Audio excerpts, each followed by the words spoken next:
Despite the fact that adrenaline has been used for over 40 years as a treatment for cardiac arrest, it's never been subject to robust clinical studies to know whether it's helpful or harmful. Adrenaline can restart the heart, but it can also have harmful side effects, causing the heart to become unstable and reducing the supply of blood to the brain.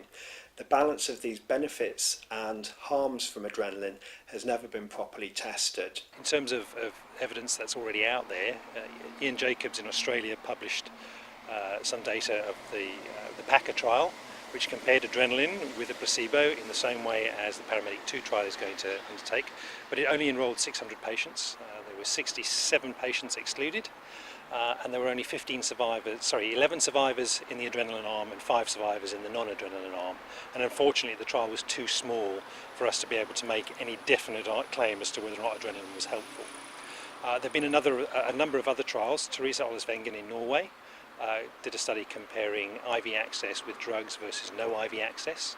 Her trial showed that when you had IV access and drugs, you increased the rate of return of spontaneous circulation, but you had no increase in the number of survivors that were going out, suggesting that adrenaline wasn't beneficial.